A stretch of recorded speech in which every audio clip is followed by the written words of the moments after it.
Good morning. What's up to all our sidekicks and henchmen out there in the Geek Nation? My name is Noel, and I am going to be bringing to you this morning a couple of Thunder Rounds. What is a Thunder Round? It is a 60-second review of a single comic book issue. No more, no less. Well, sometimes less. Depends on how much you have to say about the comic, but either way. I figured I would do two this morning for two reasons. One, I think they're both relatively related by the same writer, so I wanted to talk about both because I had distinct feelings about each. And also, it's a special kind of week. We learned that this might be the last week for a little while of new issues of comic books. Diamond Distribution, the comic book distributor for all comic books and trade paperbacks, has shut down their doors for the time being or for the foreseeable future due to the coronavirus pandemic, the COVID-19 outbreak. What does that mean? That means that you're going to be reading a lot of back issues and trade paperbacks for a little while. This will become the era of the things you haven't read that you've always wanted to. Now, when you do that though, be sure to support your local retailers wherever you can, local shops and whatnot, because they're not getting new issues, they're not getting foot traffic, they've had to close, they've had to shut their doors also, but most are doing online orders and whatnot, so please get on top of that. We want, when this all blows over, we want those local comic shops and whatnot to still be around. But that's enough about serious stuff. Let's talk about comics. So the first one I'm going to talk about today is Action Comics 1021 by Brian Michael Bendis and John Romita Jr. This is the conclusion to the Metropolis Doom story arc. There's probably enough preamble. I'll just get right into it. Let me get my timer up here. I tried to put it to where you could see it, but you probably can't, so trust me. Let's see. All right. 60 seconds on the clock.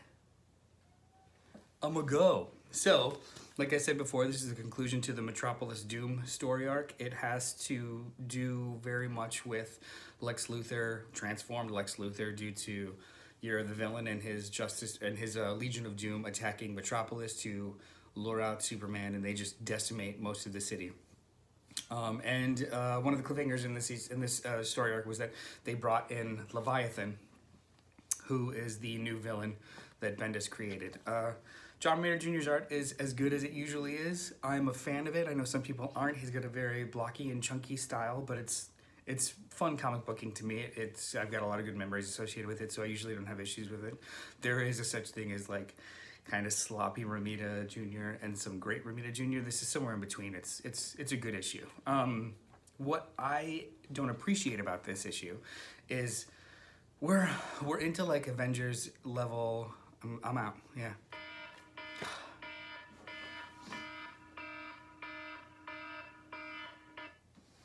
Screw it. I'm going to talk about this a little bit more. The only thing that sucks about this issue is that it is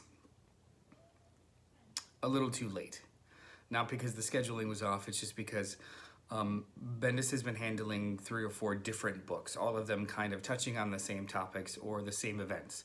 They are not happening in real time in each book, so this is a conclusion to a story that ended in 3 other books 2 or 3 months ago. Is that a terrible thing? Probably not. Is it a little disjointed for a reader that's weekly? A little bit, but not so much that it makes it completely impenetrable. Like, you're still dealing with this? No, it's still an enjoyable read. It's still interesting. They do a couple of cool things here and there. Like this takes place before Superman 18, where he revealed his identity. So when this all gets collected later on down the road, it's not going to be an issue, but right now it's just kind of like, oh, they're still on this with this book. Cool, I guess. So I broke the rules, JD. I'm sorry, but not sorry. You know, whatever. So there's definitely not alcohol in there. The second book I want to talk about, and I will definitely be less than 60 to compensate for the time, okay? Leave me alone. The second book I want to talk about is Legion of Superheroes number 5, also by Brian Michael Bendis, with just spectacular art by Ryan Sook. This book has had some shipping delays and minor fill-ins. I think another artist did a half a issue issue 2, like half of issue 2, for them to get Ryan Sook to get caught up on 3, 4, and 5, or something along those lines. But it's never lost its aesthetic. It's never lost its style. It's never lost its layout. So the fill-in artists that they've having helping has not been jarring, and it's actually been really appreciative, because this whole series has really had a cohesive feel so far. So let me just get the timer again.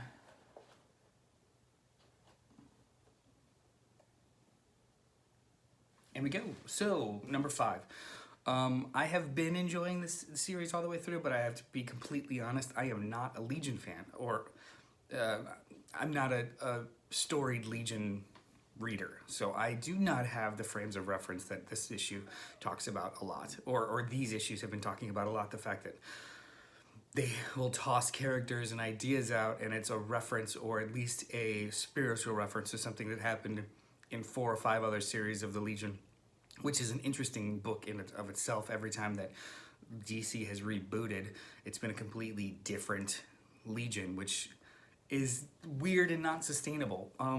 And what I realized with this issue is that Bendis understands that, obviously, and he really kind of ramps up the stakes in this one, and it's really, really enjoyable. For the first time, at least for the first, this is the first issue where you've really kind of felt